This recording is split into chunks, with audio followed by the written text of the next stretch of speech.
everybody, and welcome to the Kenai Community Library for Tea Time with Hannah. Hannah over here is one of our wonderful staff members who enjoys drinking a wide variety of different teas. And since January is National Tea Month, we thought that we would ask her some questions about her favorite kinds of tea and the different teas that are out there.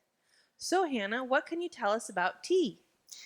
Well, I'm glad you asked, Elizabeth. So, the main difference between most common types of tea is that true teas are made from the Camellia sinensis plant. Not sure if I'm pronouncing that right, but basically that's your white, green, yellow, oolong, and black teas that are all made from the leaves of this same plant, which are dried and oxidized to various levels depending on how dark the tea is. So, black tea is kind of the highest level of oxidation. You get the most caffeine, and green and white teas are some of the least caffeinated. What, All ab- delicious. what about the herbal teas? Ah, yes, herbal teas are kind of all made from different plants. You got like your chamomile, peppermint. Usually the plant is in the name of the tea. One of my favorites is Rubios or red tea, which is made from a African shrub.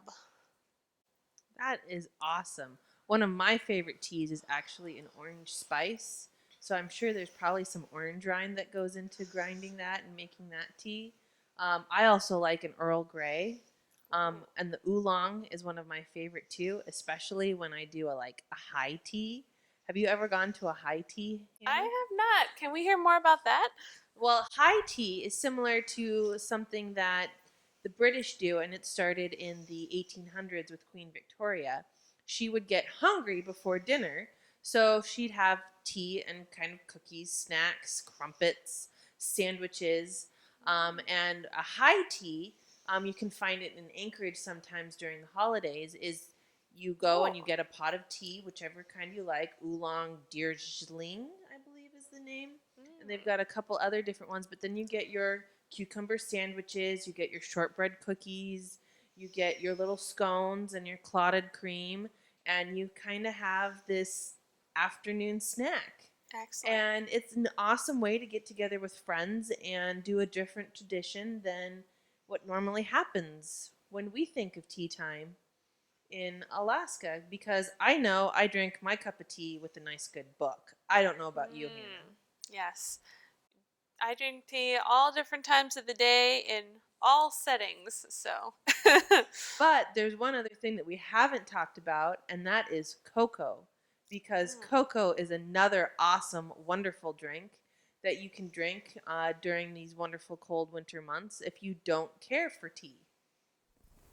So now we're going to talk about cocoa with Bethany because Bethany loves cocoa. Bethany, what can you tell us about cocoa, or hot chocolate as we like to call it? Chocolate was actually a important drink for royalty in the Mayan and Aztec Empire. So that was where it was originally developed, and kind of the horticultural um, breeding of the trees came about.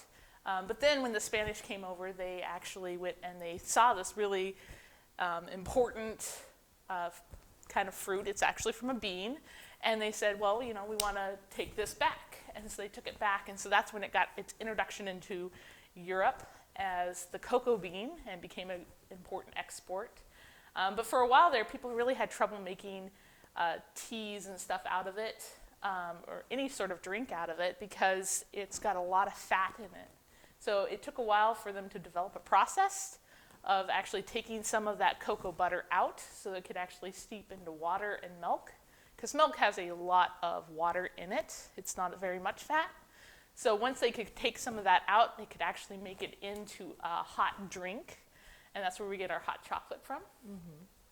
Is kind of a hot water and milk, or sometimes just hot milk, that's mixed with your cocoa powder that has a lot of that butter removed, and some sugar, and sometimes some other cinnamon stuff is mixed in as well.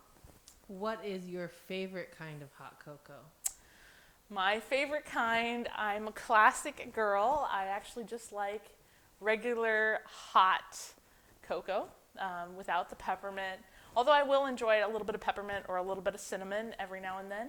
I actually make my own blend sometimes instead of buying it in the store, because sometimes I don't drink it often enough to eat up the whole can or enough of the packages before they go bad.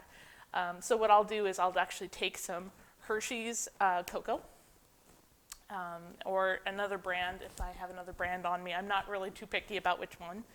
And then I will take about a half of a tablespoon and mix it in with a full tablespoon of sugar. So you want like a 2-for-1 ratio when you go for it.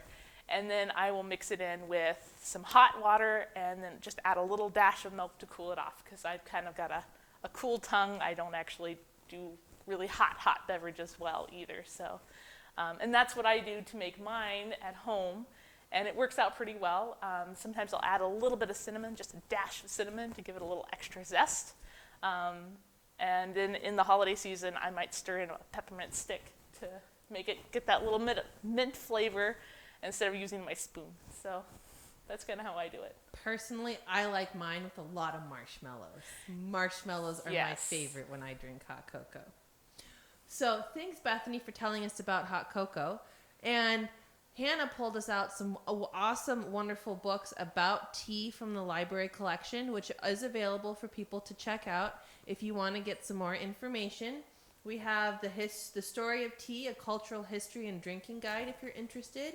If you want to maybe grow your own tea garden, because now's the time to start thinking about growing your own seeds, we've got a couple books on how to grow that.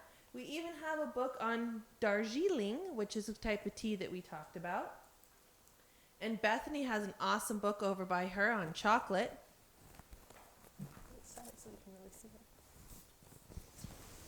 And for all you kids out there watching it, we have some awesome children's books, Tea Time Around the World, Chocolate, A Sweet History.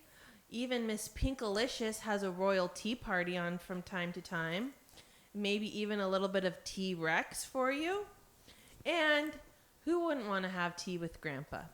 Also, 10 plants that shook the world. And tea is in here because tea, while being a wonderful, warm, cozy drink on this cold winter day, has also some really good health properties, like helping with puffy eyes or helping with your burn or maybe even a mosquito bite. Now, Bethany, you were talking about some tea that your dad liked that was kind of different. Can you tell us more about that too? So he used to make sun tea. Actually, his whole family did. They worked on an orchard.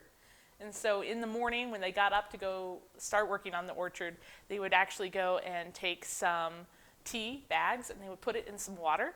And then they would set the pitcher of water with the tea bags out in the sun.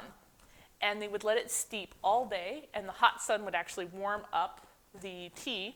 And so they would get this kind of sun-warmed tea, and it would steep all day long. And then when they came back in the evening, they'd take the tea bags out, and they would have what they called sun tea.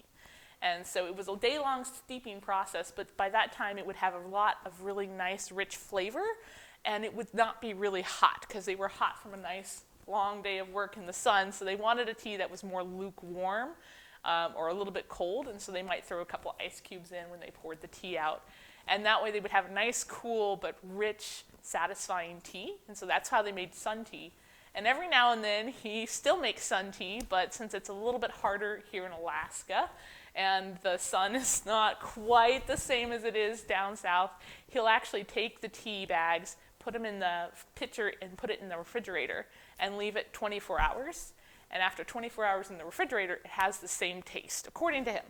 So if you ever want to make some sun tea in Alaska, regardless of the weather, you can use your refrigerator, and it makes a really nice sun tea. That's awesome, Bethany. Now, I think we should all enjoy some tea and some cocoa. Oh, okay. Well, now that we've discussed some of the other things for tea, let's have our own cup of tea and our own cup of cocoa. I'm going to pick the Earl Grey tea because I like Earl Grey, and I've been watching Picard, and we all know that Jean-Luc Picard likes his Earl Grey tea hot. And I didn't get a lot of sleep last night, so the black tea has a little bit more caffeine, like Hannah said, so I can kind of have almost a second cup of coffee, but instead of coffee, I get to have tea. Excellent. Hannah, what are you having? I'm going with a nice green. You can't go wrong with green tea. And this one's got a bit of chai flavor. So we're going to try it out. 4.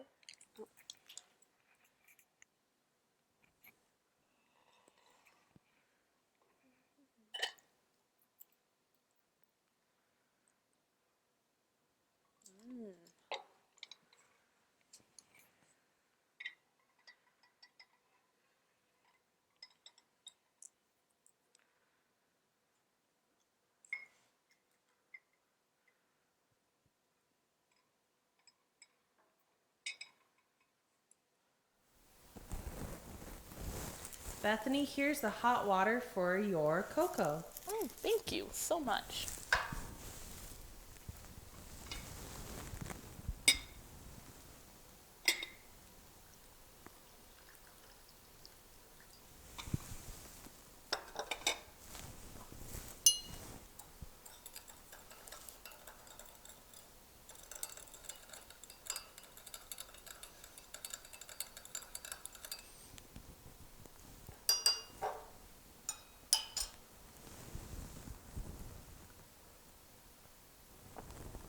How's that cocoa, Bethany?